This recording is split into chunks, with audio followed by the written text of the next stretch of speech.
Again, good morning, and it's wonderful to be here. This is an opportunity for a panel discussion with regard to judicial independence.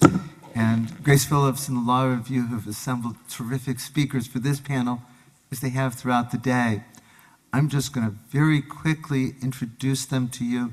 There are bios in the program, so I don't want to take their valuable time to present what you've got in the program. Professor Entin is a professor at Case Western Law School. Professor Ngcobo is a professor at University of Louisville Law School. And everyone knows Professor Black, who's a professor here and one of the leading experts in education law in the country. Each of the panelists is going to talk for about 10 to 12 minutes. Then we'll have an opportunity for discussion among us and plenty of opportunity for your comments and questions. And so I think I'll start with Professor Entin. Thank you, Dean Chemerinsky. I must say that one of the great challenges of my career is to follow you, but I'm honored to be here. I'm honored to be on the panel. The title of my article is Judicial Independence and Political Polarization. I don't want to go through the whole article, but I want to note a few key points that some of which build off Dean Chemerinsky's really remarkable keynote address. I'm particularly grateful that Dean Chemerinsky has underscored the connection between judicial independence and judicial accountability, because that is a pervasive challenge that we face both at the national and the state level. But it is a special challenge in a time of intense political polarization, because polarization tends to raise the stakes of argument and make it more difficult for us to strike an appropriate balance, whatever that might be. Now, the Constitution embodies concerns for both judicial independence and judicial accountability, but the explicit constitutional provisions relating to judicial independence are actually quite limited. As Dean Chemerinsky noted, they come in Article 3, Section 1, life tenure, and the protection against the reduction in judicial compensation. I think that's the more important provision. It protects judges against retaliation for making unpopular decisions. Life tenure presumably protects judges against retaliation for making unpopular decisions as well, but as we've seen, that is not so prevalent at the state level. In the article, I start by talking about the compensation clause of the Constitution. And I won't go into all of the details, but there are kind of two approaches or two sets of issues that have come up under the compensation clause. One has to do with what does it mean to reduce judicial pay. And we have one notable case from 1980, United States against Will, that makes the point that once a judicial pay raise has vested, Congress cannot take it away. It's a much more complicated case than that, but that's the essence of United States against Will. There is a follow-on set of issues that comes up when Congress, for example, withholds cost of living pay raises to federal judges. The Ethics Reform Act of 1989 created a presumption that federal judges would receive cost of living adjustments in years that other federal workers received them. Later, Congress changed the rules to say that federal judges would get cost of living increases only if Congress affirmatively enacted them. And in a case called Beer against the United States, the Federal Circuit held that that was unconstitutional because the Ethics Reform Act had created a kind of vested right to cost of living adjustments. Again, the case is a little more complicated than that, but that's the essence of what the Federal Circuit ruled. Beyond pay raises, there are other issues relating to taxation of federal judges. This arose in the aftermath of the adoption of the 16th Amendment that made possible federal income taxes. There's a long history there. Also, let me just say that in the 1920s, the Supreme Court suggested that subjecting federal judges to income taxes did diminish their compensation in violation of the Constitution. The court later retreated somewhat from that position, and then in 2001, in a case called United States against Hatter, which involved the extension of Medicare and Social Security taxes to federal judges who had previously been exempt, the court suggested that the test for whether you could subject judges to federal taxes had to do with whether the tax, in some sense, discriminated against federal judges. And the court said that subjecting federal judges to the Medicare tax was not discriminatory because the same law also applied Medicare taxes to other federal workers, but subjecting federal judges to Social Security taxes was discriminatory because of the details of the statute. Again, if you are sufficiently interested in these tax issues, and I should say, having clerked for Justice Ginsburg on the DC Circuit, I got to know her husband, Marty, who's a preeminent tax lawyer. Marty used to say that tax was the only genuinely funny subject in law school because where else can you study human greed every day?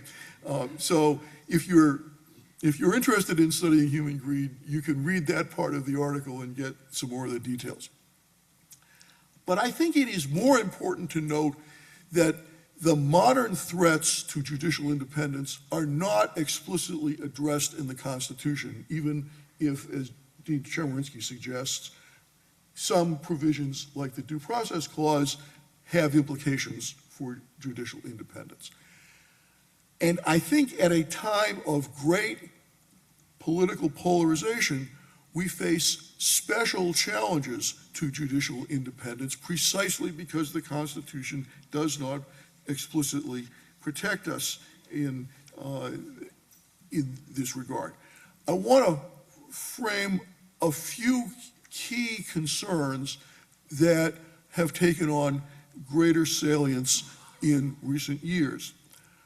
Let me start by noting the great contention over Supreme Court nominations and increasingly as well for lower court, federal court confirmation. But if you look in this century, in the last 15 or so years, for example, or 17 years, we are seeing increasingly party line votes on Supreme Court confirmations. Virtually no Democrats vote for Republican nominees. Virtually no Republicans vote for Democratic nominees. The justices have been getting confirmed, but that raises some questions about how the courts are perceived. Dean Hubbard talked a little bit about this, and so did Dean Chemerinsky. We see this on the lower courts as well, and I would just give one example here. When Chief Justice Roberts was confirmed to the Supreme Court, he gave up a seat on the DC Circuit. That seat remained vacant for 8 years because of partisan gridlock in the Senate. And the seat was filled only when Senator Reid put through a rules change that essentially eliminated the filibuster for lower court nominees. Then Senator McConnell expanded that exemption for Supreme Court nominees later on. But the point is that it has become increasingly challenging to get judges confirmed with anything remotely like a bipartisan vote in the Senate. And I think that that reflects where we are politically. We can see similar things in state courts. In recent years, 3 states have expanded the size of their Supreme Courts. Arizona, Georgia, and just a couple of months ago, Utah. And it seems pretty clear that the main motivation for expanding the courts was partisan political considerations. It didn't necessarily change the center of gravity on the courts, but it made the majority even stronger.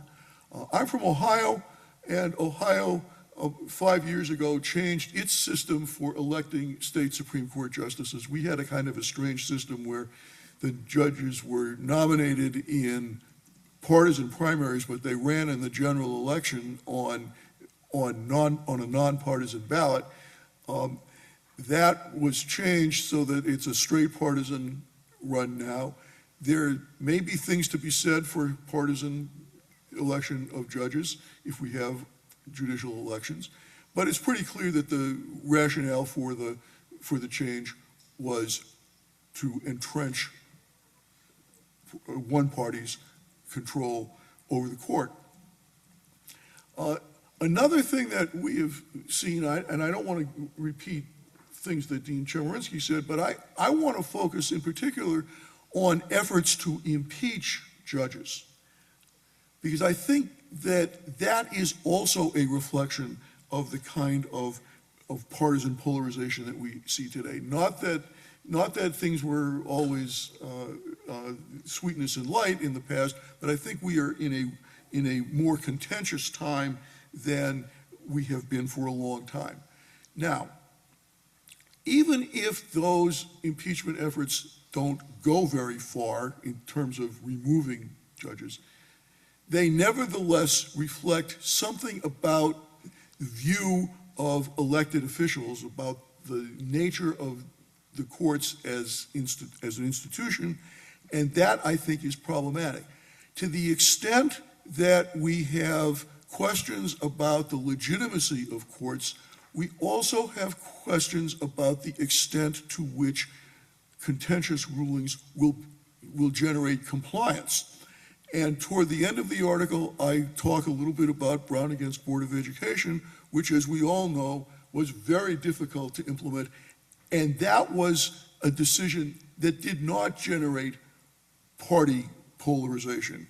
There were supporters and opponents of civil rights in both parties. The center of gravity may have been in different places, but it wasn't a purely partisan issue as a lot of contemporary issues have been. And it seems to me that that puts the judiciary in a very awkward place. Now, I think that we need to pay attention to the aspects of judicial independence that the Constitution doesn't address explicitly. That may well require the acceptance of political and professional norms that are less widely shared than they used to be. As Dean Chemerinsky suggests, I'm not quite sure what the strategy is in any detail for addressing those, but it seems to me if we do not come up with a strategy, that we are going to be in a worse place than we are now. Thank you. Thank you so much.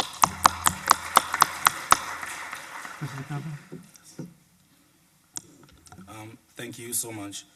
So in October 1993, after Nelson Mandela was released from prison after he had spent 27 years in prison, he was invited by the Law Society of South Africa to their opening, to deliver an opening address.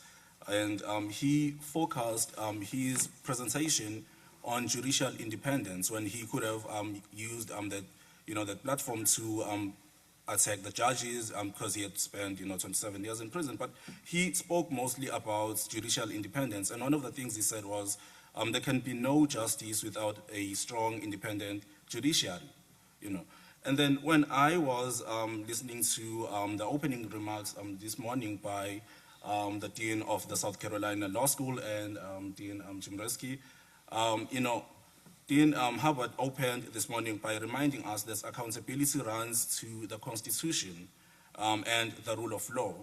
And then Dean Chemerinsky, you gave us the precise vocabulary on this, that decisional, the decisional independence and institutional independence is important.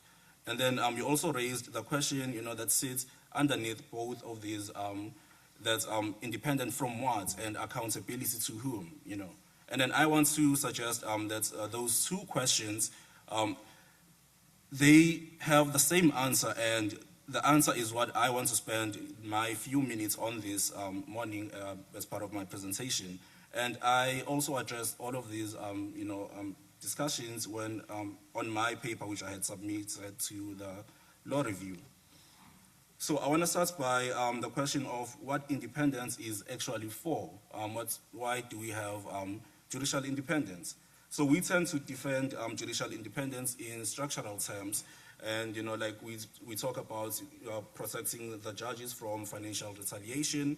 We also talk about insulating appointments from ideological pressure, and give judges life tenure so that they cannot be punished for unpopular rulings. And all of these, they do enormously matter in this case. But then I argue that these are instruments and they are not the end point, they are not the point. And the point is here, the reason those protections exist is to enable the judges to do something specific.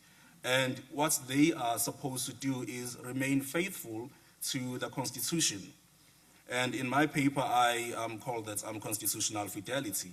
And not to the institutions above them, not to the party that appointed them, and just to the Constitution itself. Because if you respect the Constitution, then that means you are going to be respectful of the people and the citizens, So Article 6 is explicit about all of this. The Constitution is the supreme law of the land, and the judges are bound by it, not by the preference of the branch that appointed them, not by the political movement, not by whoever happens to be in power at that time, but by the Constitution itself. And if you think about it, that sounds straightforward, but I think we often lose sight of what it actually means, especially when we talk about judicial independence. Here's why it matters that the anchor to all of this is the Constitution and not the structures around it. The structures change. They depend on who occupies them at that particular moment in time. They depend on norms that can erode over time.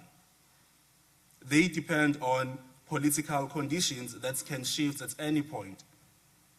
But the Constitution, if you look at it, it sits above all of this.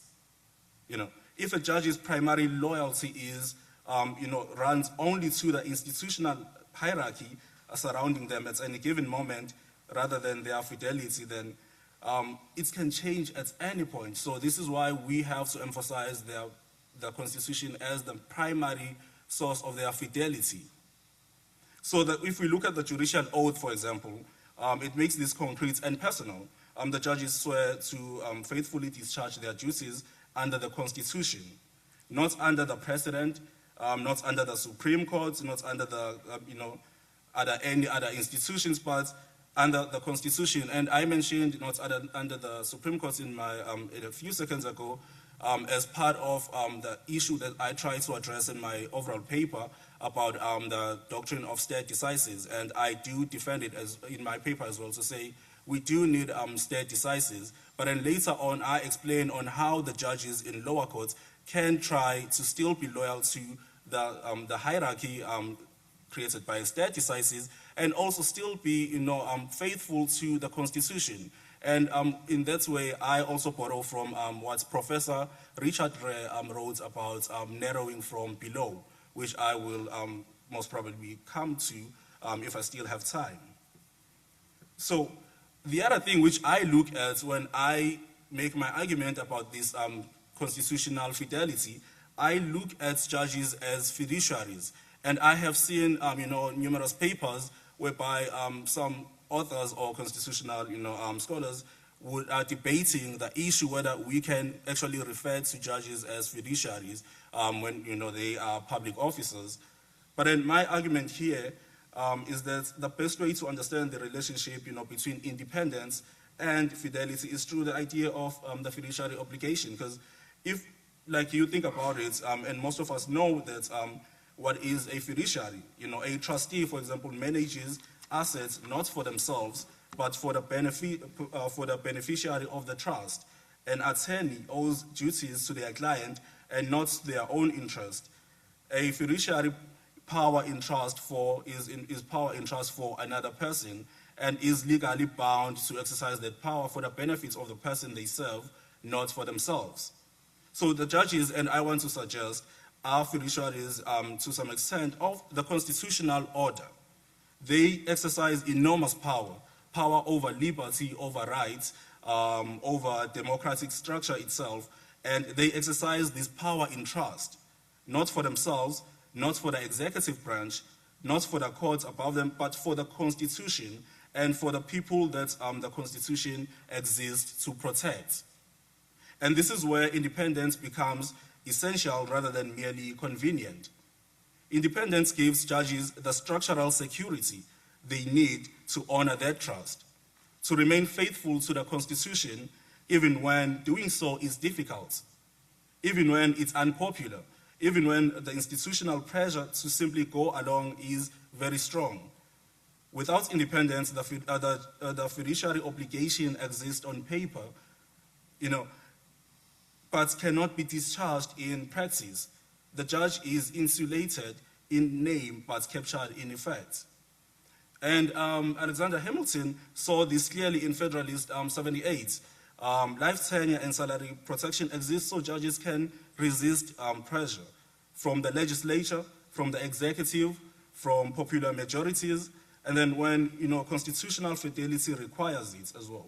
So the independence isn't the goal here, the fidelity is the goal.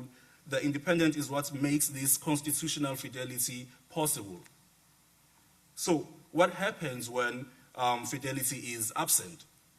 Now, what does it actually look like when independence is present but fidelity is absent? When judges are structurally protected but not constitutionally anchored. And if we look at history, you would see that it gives us sobering answers to this question. There have been moments where courts operating within the formal legal structures and using proper legal procedures, they lent constitutional legitimacy to exercises of power that later generations recognized as deeply inconsistent with the Constitution's core commitments. The legal reforms were intact, the procedures were followed, but the constitutional anchor was not holding. And then if we also borrow from the philosopher Lon Fuller, he warned us that law can preserve its forms while losing its moral core. That legal procedure can be used to dress up what is, in substance, raw power. And that, I want to suggest, is precisely what judicial independence is meant to guard against. Not just political interference from outside, but the quite of failure that happens when judges are free from external pressure but have lost their orientation towards the Constitution itself. Independence without fidelity is not a safeguard. It is insulation without purpose, and insulation without purpose can become something worse, and it can lend the appearance of law to things that law itself does not sanction. And then on the issue of what does this fidelity, this constitutional fidelity that I've been talking about looks like in practice. So it doesn't usually look dramatic. Most of the time, it doesn't involve resistance or confrontation at all. Most of the time, in most cases, fidelity operates through careful, disciplined, constrained practice within the existing hierarchy. And this is where independence does some of the most important and least visible work. One of the most significant of those practices is what scholars like Richard Ray called narrowing from below. Lower courts regularly interpret Supreme Court's precedent more narrowly than its broadest possible reading. When applying it broadly would create constitutional strain. So in this case, a lower court's judge faced with a case which they believe that there's already precedent because it has been decided by a higher court, but then they feel like if I apply the precedent as it is to this current case, it's going to contravene the constitutional principles. Then what they can do is they can still apply the precedent but narrow it from below to apply to the facts of the current case they are faced with. And then there are like a couple of examples which proves this ideology. Like when smartphones arrived, the lower courts declined to apply the 1973 search rule that had been written for wallets and cigarette packs. The Supreme Court agreed unanimously, and then in Riley v. California, when when the Arizona Supreme Court read the automobile search rule more narrowly than every federal circuit had, the Supreme Court once again adopted the Arizona's reasoning in Grant. So in these cases, you can see that the lower courts, they still applied the precedent. They were still loyal to the hierarchy, but they used their judicial independence to apply the precedent and narrow it below. And then when it later went on to the Supreme Court in these cases, they agreed with the lower court's judgments. Right. And then if we connect this back to independence, I think it matters the most because this dialogue only works with, if judges have the structural independence to participate in it honestly. A judge who must constantly anticipate political consequence, whether through election or other forms of accountability, may feel strongly incentivized to apply precedent broadly and safely and leave all constitutional refinements to the courts above. And that's a professionally cautious move, but it means the dialogue breaks down. The signals do not get sent, the doctrine doesn't develop, and constitutional fidelity suffers quietly without anyone even noticing. Independence then is not just about protecting individual judges, it's about preserving the conditions under which constitutional dialogue between the courts can happen at all. And it's the structural precondition for fidelity to operate in practice and not just in principle. So the symposium, as I'm just closing up now, the symposium asked us to consider judicial independence as a safeguard of the Constitution. And then Professor Entin, I actually read your paper and enjoyed reading it. You showed us that structural protections that guard against, most direct threats. And then, Dean Chemerinsky, based on your remarks as well this morning, when you were talking about whether democracy will hold, and then if we look at the afternoon panels, they will take up how we select judges and what the different selection systems produce. All of that is essential. But I want to suggest that underneath all of it all is a more fundamental question. And what are we trying to preserve when we protect judicial independence? What is independence actually for? If the judges are primarily loyal to institutions that produces them, to the appointing president or to the confirming Senate, to the courts above them, then independence is mostly about protecting the institutional relationships. And when those institutions are under pressure or shifting or evolving, as we have seen in the past, the judges go with them. The independence is real, but it's not anchored to anything that can outlast the political moment. And that's one thing which can outlast any political moment and any structures is the Constitution. So if judges are fiduciaries of the Constitution, if their primary legal obligations runs to the supreme law of the land and to the people that the law exists to protect, then independence serves a different and more durable purpose. It enables judges to remain anchored to something that sits above the political moment, something that doesn't shift with each cycle, and something that, as Article 6 tells us, is the supreme law. Thank you. Thank you.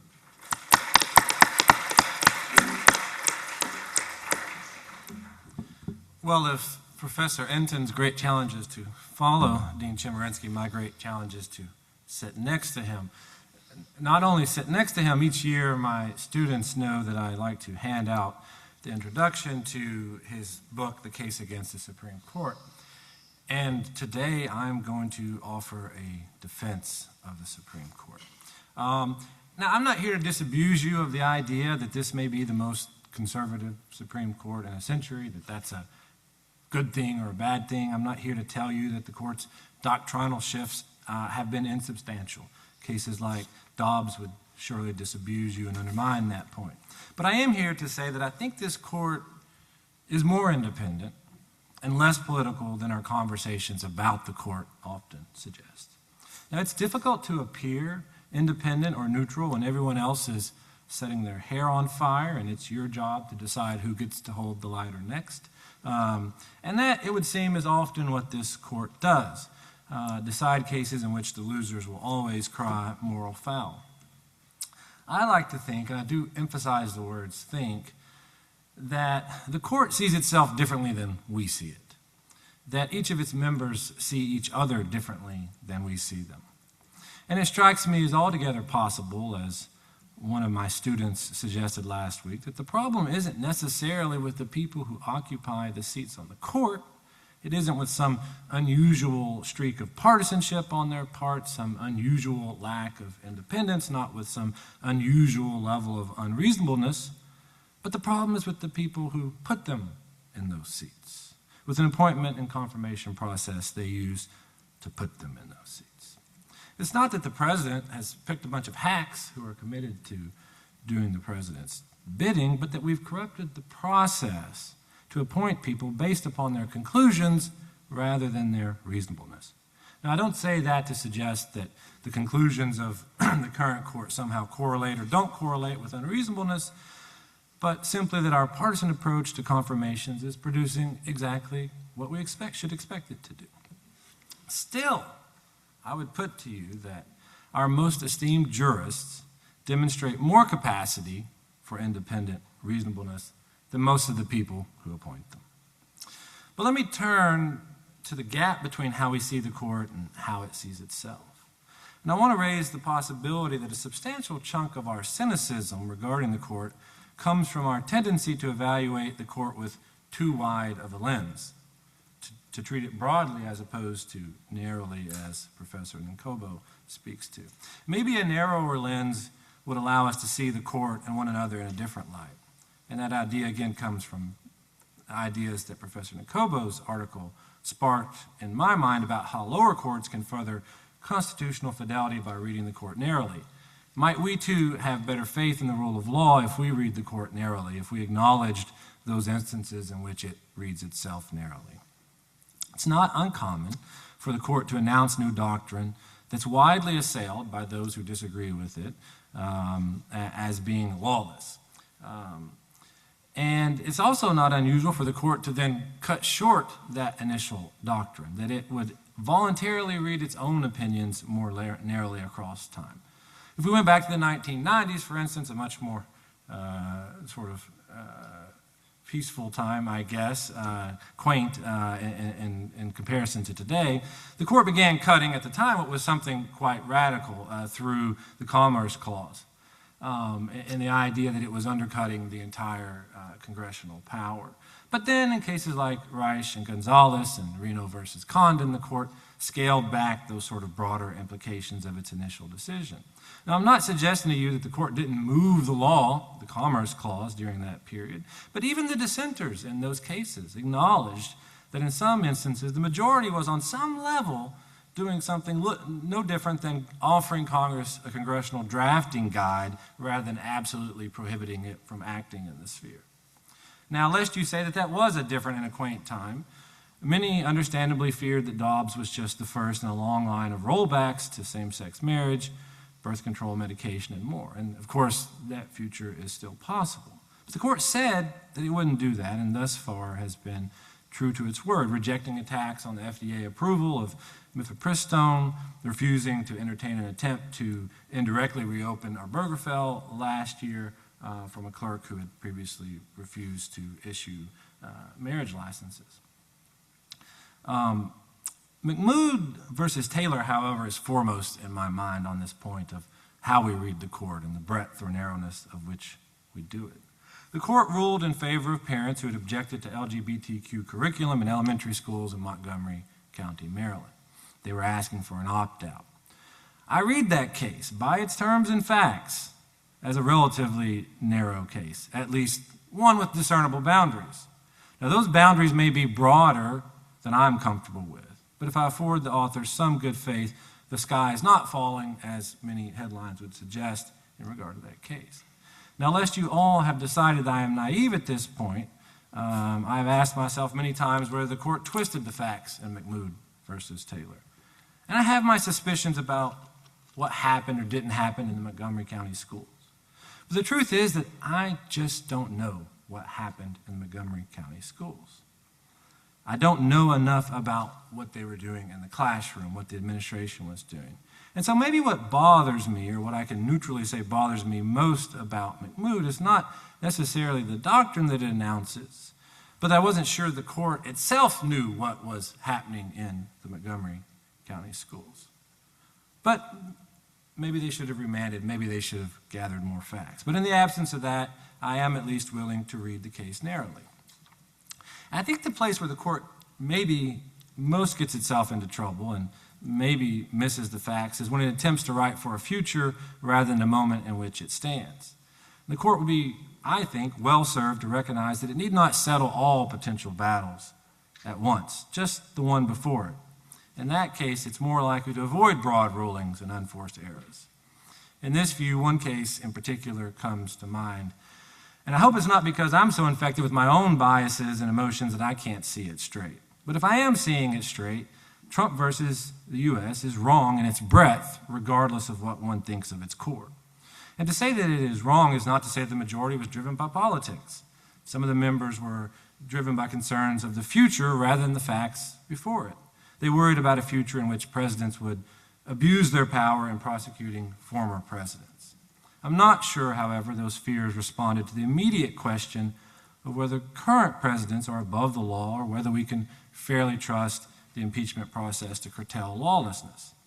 Since the court issued that decision extending broad immunity, the current administration's penchant for prosecuting its perceived enemies would seem to confirm two things. First, the freedom to vigorously exercise presidential power, the thing that motivated the court there, has the potential to incentivize the abuse of presidential power. And second, an independent judiciary is proving sufficient to protect victims of that sort of abuse, at least in the context of criminal proceedings now. Breadth in such instances also has the tendency to internally contradict other precedent, raising yet another problem with constitutional fidelity. A narrower approach, say Justice Roberts' concurrence in Dobbs, could have preserved the internal coherence of substantive due process logic, even if not preserving the precedent that it was ruling upon. Roberts pleaded for a narrower approach, I suspect for many of the reasons I raise in my remarks today. Then again, it's possible that Roberts is just posturing for folks like me who are naively seduced by ideas like the rule of law, forbearance, and good faith. And if that's Justice Roberts' calling card, which some would accuse him of soft-pedaling monumental shifts through incremental change, our hopes don't just rest on Justice Roberts.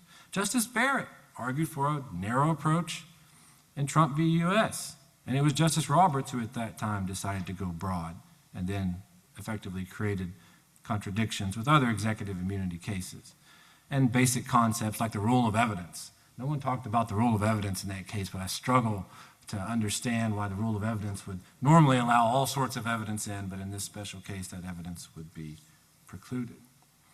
And what are the lower courts to make of all this? right, the subject of Professor Ngcobo's paper. He extols lower courts for their role in reading Supreme Court precedents narrowly. And historically, that sounds right, but I'm less sure of its continuing durability. If the Supreme Court writes with an expectation to be read narrowly, then lower courts and political actors too often are apt to read the cases broadly, or for that matter, to read into the current cases what it thinks the court would do in a future case. That, of course, is not the task of lower courts.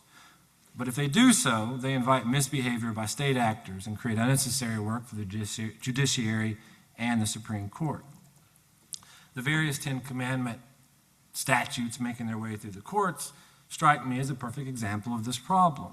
The court in Kennedy versus Bremerton held that schools cannot discriminate against religious viewpoints or activities, but yet politicians have taken that case to mean that states are free to affirmatively promote religion, a much different thing.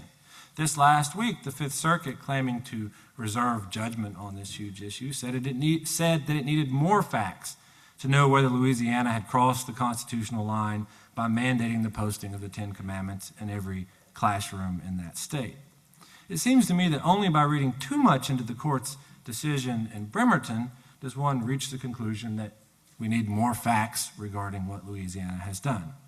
But if I afford that en banc panel good faith, I should say it's rare that I ever suggest that remanding for more facts is a bad idea.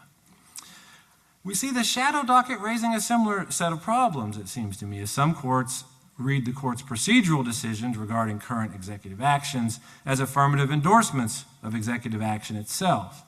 I have much reason to doubt all those procedural cases in favor of the Trump administration are endorsements of its executive action. I have much reason to believe lower courts should operate under existing precedent as written and read the shadow docket narrowly.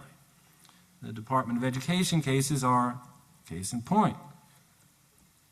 Its cases involve district courts issuing what amount to nationwide injunctions of how the administration will structure and carry out its functions at the Department of Education. Whether the court is validating the dismantling of the department or simply indicating district courts ought not issue preliminary injunctions under the facts of those cases on thin records, on short timelines, is unclear. We can have reasonable disagreements about the virtue or vice of individual district courts preemptively hamstringing an executive branch. But read narrowly and procedurally, those shadow docket cases can be less divisive. I would encourage our lower courts to remember that this current court lifted the preliminary injunction on Alabama's congressional districts in 2022 because it said the midterm elections were imminent and that conflicted with a standing approach to injunctions. But when that case returned to the court in 2023, it held that Alabama's districts did, in fact, violate Section 2 of the Voting Rights Act of 1965. Well, all of these anecdotal cases, not as copious as the ones that Dean Chemerinsky could share with us, raise the question of what a court interested in reducing the general perception that it is partisan would do. What would it do to prevent the overreading of its decisions? And I'll start with something Dean Chemerinsky took on in his book, The Case Against the Supreme Court. And I'll go a little bit further. Members of the court should regularly recuse themselves. They should do it as often as possible, regardless of the impact on an individual case.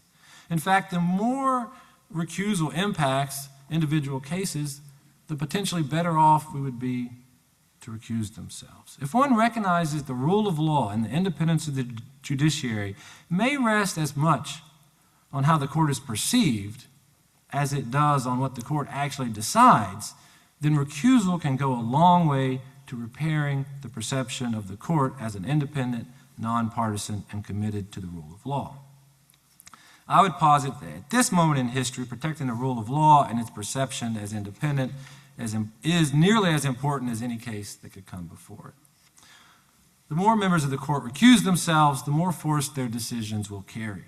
The less the public will countenance, hopefully, breaches of the rule of law by other actors in our governmental system. And on this point, I have never missed the opportunity to express my respect for Justice Barrett, who by all metrics of some of her colleagues could have easily heard Drummond versus Oklahoma last year, a case involving religious charter schools. In fact, it took many people by surprise that she recused herself. The sad irony in these times is that some have lambasted Justice Barrett precisely in those instances when her impartiality shines brightest. It is they who should be ashamed, in my opinion. It takes bravery and integrity to recuse oneself or join the so-called other side. From where I sit, I like to think she has done so in recognition that something more than a result in individual cases is at stake. And I believe that explaining those larger stakes to the public and placing them above the transitory win is something the American people can understand. I think it's something they can come to appreciate. It might be something they incorporate into their own thinking as they attempt to call what Justice Roberts called balls and strikes, as they, our citizens, try to call balls and strikes more impartially than they otherwise might in a divided political world. The second thing I think the court should do in the service of the rule of law and its own perception is to either A, use its shadow docket more sparingly, or B, explain itself more transparently when it issues decisions through the shadow docket. With no opinion, the likelihood that observers will project their own biases and perceptions onto the court increase dramatically. In observing many of these cases, the general procedural point the court is validating may be fair enough, but the court doesn't always make that point sufficiently clear. And I'm not sure the dissents are helping much, even if I might otherwise agree with one. One might wonder whether those dissents serve the goal that the members of the court wish them to, or whether they might be better written as concurrences that attempt to narrow and clarify the procedural holding, even if the court itself didn't write a majority opinion. And I reserve my third and I think my best point for last. The court should take more cases, not fewer. Now, a lot of folks are understandably afraid of going to the Supreme Court, but I believe the court should take more cases, not fewer. Doing so would allow the court to decide them on a fairer reading of the facts. More cases would allow room to produce variances in wins and losses amongst the same doctrinal area without shoehorning facts into doctrine. And that possibility would also lower the stakes in each case. With lower stakes and more variety, the public, the lower courts, and the academics might more easily appreciate the court as dealing in nuance rather than wielding a blunt political hammer. And I believe that would go a long way to reaffirm the independence of the judiciary. Thank you.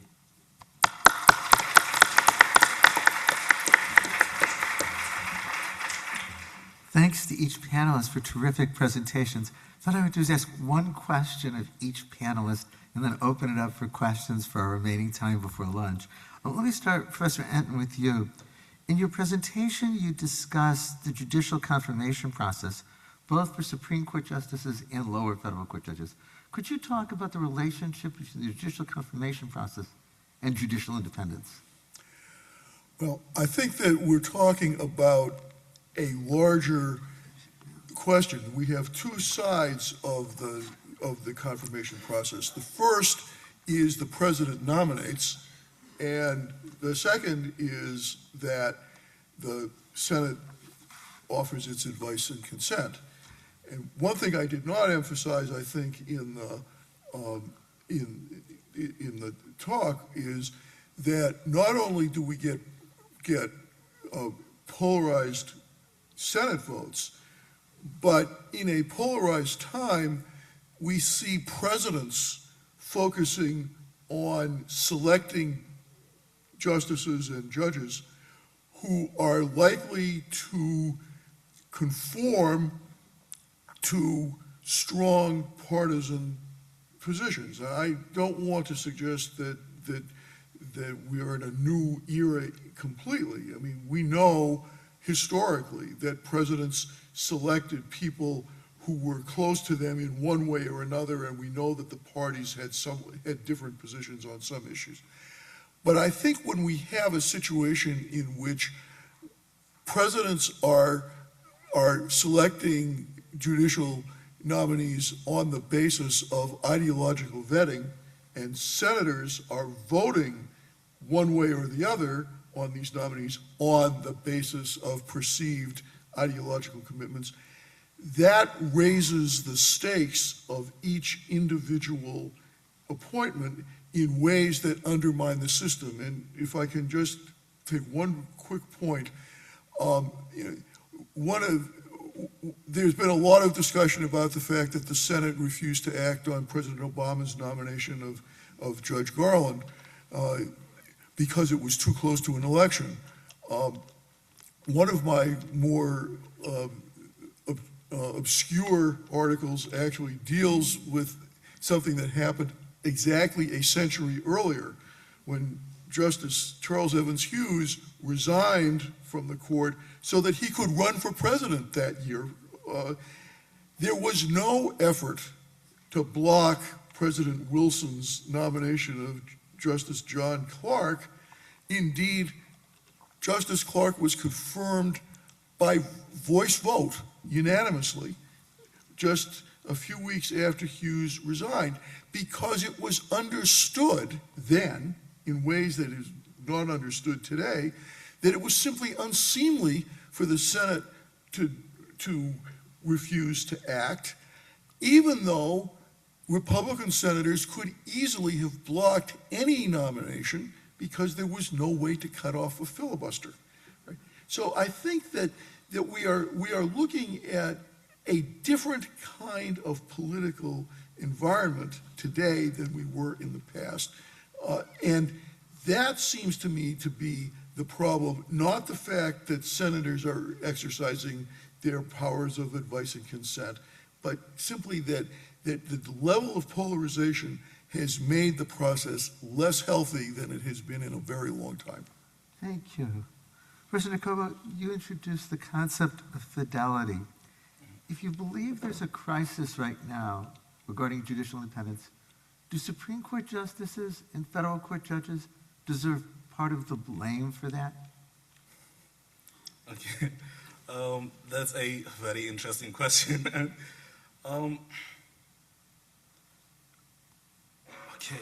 So what I can say is the blame here is on the structure itself and not the individual judges, because they operate within the same structure, which has been existing for a long time, and they are loyal to that structure.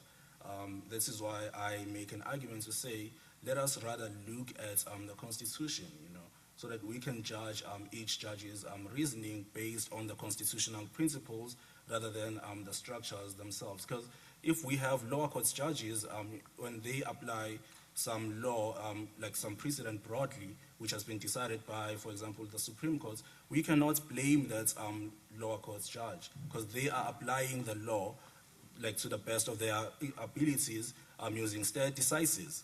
But if we allow them judicial independence, because they have these protections, and if we allow them to narrow from below, like I was making as an example, we can then now look at the different reasoning between the judges, the different interpretations of the law, and then how we are going to judge all of those interpretations is based solely on the Constitution itself. Thank you. Professor Black, you said, and I think I'm quoting, that the court is more independent and less political. How do we know that? One possibility would be quantitative. You might have seen an article in the New York Times that looks at the voting pattern of especially the lower court judges based on the political party the president appointed them. It showed that Federal Court of Appeals judges appointed by Democratic presidents have voted overwhelmingly differently than Federal Court of Appeals judges appointed by Republican presidents with regard to the Trump cases that have come up. As to the Supreme Court, by my count, prior to last Friday, there had been 25 instances in the last year where the Supreme Court had considered challenge what President Trump had done and ruled in favor of Trump 22 out of 25 times. So is that how we determine whether more independent, less political, or is it qualitative? So you give the example of Mahmoud versus Taylor. I read it exactly the opposite of you. I read it as this very broad decision that parents have the right to remove their children from anything they find objectionable on religious grounds in the public school curriculum, and I didn't find any cabining principle there. So how do we know what's more independent and less political? Yeah, well, so see, this is why I was nervous to sit next to him. But so, first of all, I said less political than the people appointing them. Right? I mean, I guess if we look at people's voting behaviors and party ticket voting, I think actually empirically we could say that this court actually does diverge from its party more often than the average voter seems to. So that doesn't mean either one is diverging a lot. So it's just more than those. McMood, is tough, and so maybe it is my sort of hope that things are never as bad as they would seem. That makes me read things narrowly. And part of it in McMood is, if I extend the belief of reasonableness, of some sort of internal consistency and don't attribute a desire to wreck the entire sort of set of assumptions upon which public schools operate, then the case has to be read narrowly. Because, as you say, you read it, there's definitely lines in there that would subject the public schoolhouse to any number of whims from individual parents. And so that is the struggle. But I guess I shouldn't say I'm convinced, but I'm inclined to believe that is not what a majority of the Supreme Court wants to do, which is to completely upset the entire foundations of schools' ability to control the curriculum, parents' rights to control the upbringing of their children. And so I go, well, look, is it just about the opt-out? And I'll just be quick. My students have already heard this. I think that's why the facts really matter, because if Montgomery County Schools was berating children who disagreed with the ideas that are in the books that were read, then I think that's a problem of freedom of expression. I don't actually think they were berating those children, and that's the problem. But if they were, in fact, berating those children, then we've got a First Amendment problem. The majority writes a decision that suggests that's what they're doing, which to me leaves open the idea that, well, if you're not going that far in berating, or I use disabusing children of their wrong-headedness at every turn, then it seems to me the case is a little bit narrower than the broad reading of it. Thank you. We have 10 minutes for your questions. For any of us. Please. I'm interested in the recusal point as part of the judiciary trying to be accountable. And I'm curious about basically ideas that you would have at the Supreme Court level. They're calling their own balls and strikes to some argument, whether anybody has any ideas on that. And on the second point, from about 160 opinions down to about 70, 65, I think, last term. 56. And does anybody think, regardless of partisanship, that the caliber of quality and craftsmanship has improved? Well, on the idea of recusal, I always thought, and I'll turn it over to Dean Chemerinsky, sort of his idea of having retired justices sort of sit on the bench to step in and fill spots. I think you had suggested, I don't know if it was randomly or the Chief Justice chooses, but that idea seemed right. Let's bring Kennedy back every now and then. When he wrote it would have been Justice O'Connor. But I don't know if you want to elaborate on your idea of how to deal with to me, whether there's a sitting bench to fill spots is irrelevant on the question as to whether you should recuse. But yeah.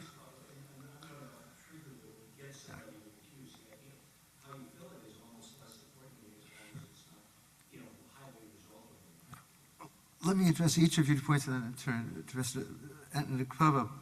In terms of the first, I think that the absence of a code of ethics in the Supreme Court until November of 2024 was truly a self-inflicted wound by the justices. Every other judge, federal and state, had to follow a code of ethics, but there was none for the Supreme Court.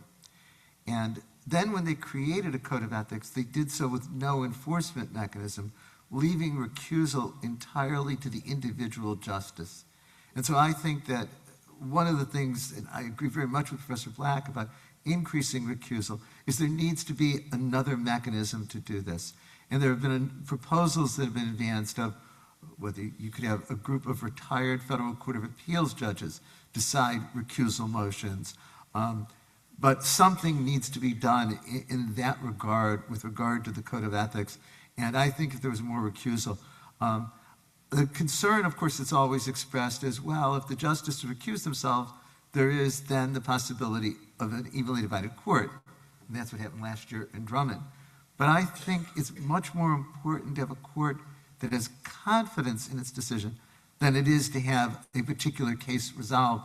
And I do like the idea, and thankfully right now we're in a situation where we do have some living retired justices who could step in and be chosen at random. In terms of the latter question, the actual number is last year the Supreme Court decided 56 cases with signed opinions after briefing and oral argument. In the 1980s, it was over 160. In William Rehnquist's last term as chief, October term 2004, it was 85.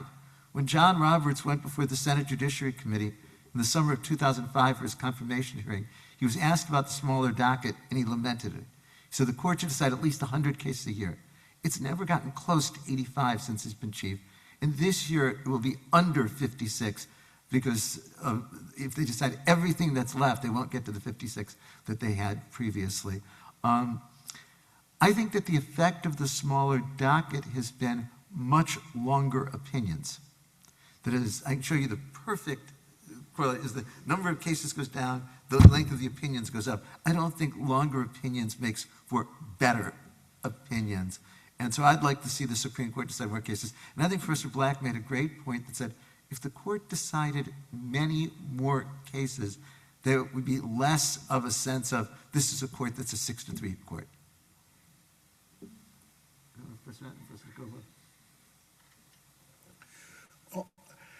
I think that the idea of recusal raises some really challenging questions. I mean, it is true that we now have a couple of living retired justices, but partly what flows from the increased political polarization, I think, is the sense that if one justice recuses and one of the retired justices is brought in to sit by designation, that could have large implications for the outcome of a case.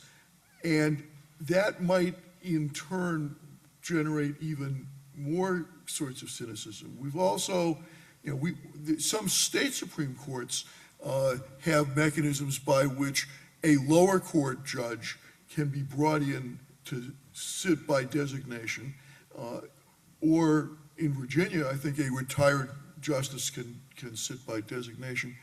And you still see some of these same sorts of suspicions, not necessarily because the process is rigged, but because so many people have become so cynical about the way the courts work that maybe greater recusals and a mechanism for replacing recused justices would not necessarily resolve all of the concerns that Professor Black has suggested, but maybe we would be better off if we had recusals and, as a result, more evenly divided courts, so that the issue can come back for another day, as happened with the Oklahoma case. I'm not sure, but I think that we have this larger problem of public cynicism about the judiciary, that recusals don't by themselves address in great measure, even if they might have some marginal impact.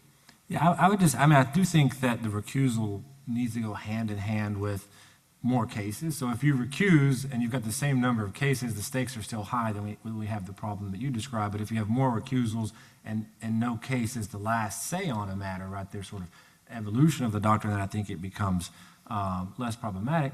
And I would add, I mean, and this is just sort of the nostalgic or liberal arts side of it. I mean, I do think that justices deciding that we hold ourselves in a higher regard than everyone else in this country, no matter what the results may come, is a statement that needs to be made and can be made, and they would be a singular voice in that messaging right now. One more point, let me just to supplement you. If we're going to have more recusals, the justices ought to be more willing to explain why. That has only recently happened, but I think that would help the situation as well. Mr. Ngcobo, did you want to speak to this? Yeah, I'm just going to focus on the second question which you asked, whether since they have now they have shrunk their dockets, whether their reasonings have improved. And I'm going to say this: no, it hasn't improved. I have a colleague who is primarily trained in linguistics, and what we did was we analyzed the Supreme Court judgments. And what we saw was, as Dean Chemerinsky has mentioned, that they are long.